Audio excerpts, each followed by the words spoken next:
Memantau pergerakan IHSG hari ini atau sepanjang pekan ini kelihatannya memang tidak terlalu banyak perubahan begitu ya, sama seperti polanya di pekan lalu. Jadi sehari ada penguatan, kemudian hari berikutnya koreksi dan berulang seperti itu lagi. Nah kemarin kebetulan kan memang IHSG-nya mengalami koreksi begitu ya di 0,38% dan akhirnya hari ini terjadilah penguatan dan tipis-tipis juga nggak terlalu besar gitu karena memang nilai transaksinya tadi sampai final level ada di 11,5 triliun rupiah. Jadi sekarang IHSG sudah ditutup di 0,4%, tepatnya di level 6.555,55 ya. Kalau kita lihat sepanjang bulan ini, di bulan Desember yang kita tahu ada sentimen atau momentum window dressing, Santa Claus rally, kelihatannya sih belum kelihatan ya di menuju pekan terakhir minggu depan di bulan Desember sampai sebulan ini masih terkoreksi ternyata IHSG kita lihat di sini sampai 2,15%. Jadi masih menanti-nanti juga nih para investor apakah window dressing masih akan terjadi, begitu juga dengan Santa Claus Rally gitu ya. Kemudian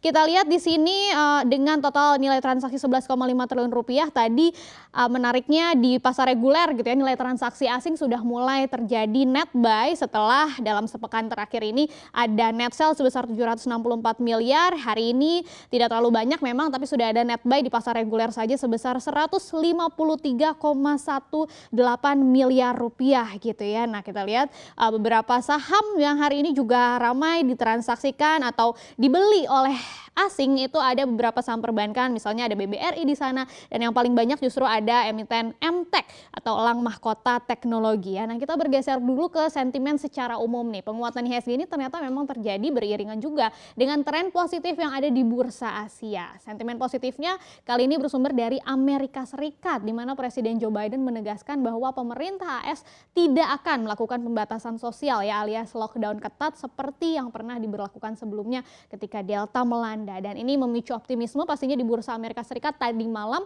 yang akhirnya kita lihat berimbas juga pada bursa domestik ya hari ini. Walaupun sebetulnya investor juga harus memantau nih, ada kabar yang kurang sedap juga ya dari perkembangan Omikron di tanah air, di mana Kementerian Kesehatan menyebutkan sekarang kasus Omikron di Indonesia yang identifikasi itu sudah bertambah menjadi 8 orang totalnya ya kan, perlahan gitu dari 1 orang, terus kemudian sebelumnya cuma ada 5 kasus Omikron yang terdeteksi di Indonesia, di mana pasien pertamanya kan kita tahu seorang petugas kebersihan yang bekerja di Wisma Atlet, ternyata dia juga tertular oleh salah seorang WNI yang baru pulang dari Afrika gitu ya. Kemudian ada lagi 4 pasien lainnya yang teridentifikasi, ini warga negara yang baru kembali dari luar negeri juga, yaitu dari Amerika Selatan, dari London dan dari Inggris. Nah yang terakhir nambah lagi 3 kasus nih asalnya dari pekerja imigran yang berasal dari Malaysia, kemudian 2 orang ini WNI juga yang baru pulang dari Kongo ya. Jadi ini pasti bisa jadi sesuatu yang menimbulkan ketidakpastian lagi di pasar gitu kan, apalagi kalau kita lihat secara teknikal sebetulnya yang masih ada di fase konsolidasi nih, karena posisi indeks sempat mendekati level supportnya tadi ya. Indeks kan sempat menyentuh level terendahnya ada di 6.531 dan itu hampir menyentuh supportnya di 6.529, walaupun akhirnya bergerak menguat lagi sedikit gitu ya, menembus atau mendekati level resistance terdekatnya tadi di 6.551, akhirnya menembus ke 6.555. Seandainya memang besok masih akan ada penguatan, maka akan menguji level resisten berikutnya yaitu di 6.575 gitu ya. Nah secara sektoral ini ada beberapa sektor yang terkoreksi, hanya 4 sektor.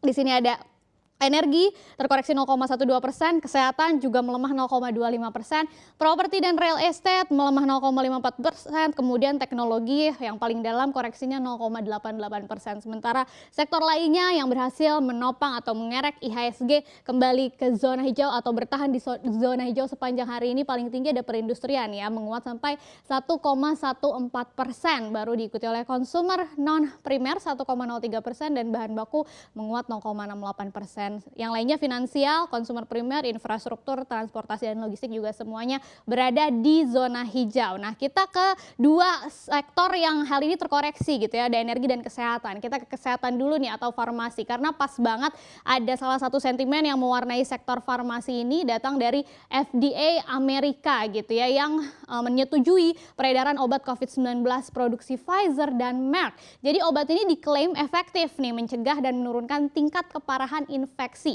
di mana studi menunjukkan bahwa pil besutan Pfizer ini memiliki efektivitas sampai 89% untuk bisa meringankan gejala COVID, sehingga pasien tidak perlu dirawat di rumah sakit harapannya. Dan obat COVID-19 ini nanti akan dipasarkan untuk orang-orang yang beresiko tinggi di usia 12 tahun ke atas. Sekarang izinnya diberikan karena memang varian Omicron yang sudah menular sangat cepat dan mendominasi khususnya di Amerika Serikat ya, sudah 73%, mengalahkan Delta yang tadinya jadi mayoritas. Jadi sekarang lebih banyak Omikronnya, dan ini jadi pertanda baik ya adanya obat buat COVID itu bagi emiten-emiten farmasi pastinya untuk bisa ikut meracik dan mengembangkan obat COVID-19 gitu ya. Tapi di satu sisi bisa saja ini juga memberikan harapan bahwa penanganan pandemi kan akan semakin baik gitu ya, sekalipun di negara yang tingkat vaksinasinya rendah karena sudah ada obatnya.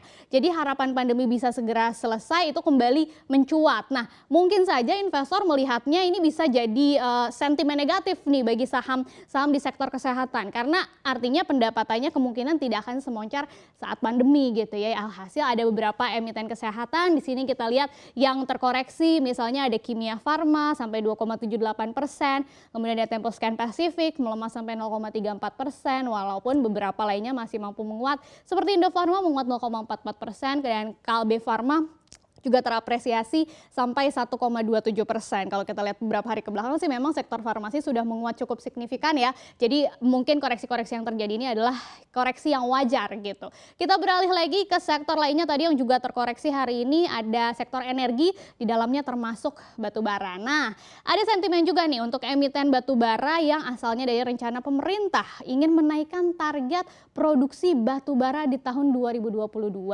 menjadi kisaran 637 juta sampai 664 juta ton. Target produksi tahun depan ini naik dari target produksi yang pada 2021 itu 625 juta ton, itu pun belum terrealisasi 100% gitu ya. Tapi dengan adanya sinyal dukungan dari pemerintah untuk menaikkan produksi batubara di tahun depan, artinya sejumlah raksasa tambang batubara juga berencana nih menaikkan produksi batubara di tahun 2022.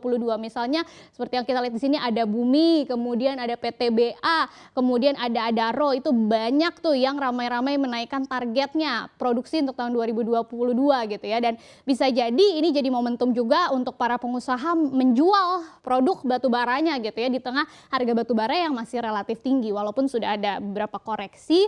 Tapi kita lihat di sini respon dari investor cukup positif gitu ya, hanya beberapa saham yang terpantau terkoreksi di sini, sementara masih banyak saham energi khususnya batubara yang masih menguat. Misalnya ada Cita Mineral Investindo di sini menguat sampai 13,33%, Bumi Resources juga menguat sampai 3,08%, termasuk juga Adaro Energy menguat 0,93% dan yang lainnya gitu ya. Tapi di sini ada Bukit Asam terkoreksi 0,37% dan yang paling dalam koreksinya adalah Indika Energy, Indi, melemah sampai 3,18%. Walaupun ada sentimen positifnya, tapi perlu diketahui juga yang paling menjadi sentimen utama untuk batubara seperti apa keberlanjutannya gitu ya di tengah berbagai sentimen negatif secara global untuk beralih ke green energy seperti itu. Jadi kita harus pantau juga nih emiten-emiten mana sih yang bisa bertransformasi untuk bisa mendiversifikasi produknya, selain batubara juga bisa yang keramah lingkungan. Demikian, kita kembali ke Daniel.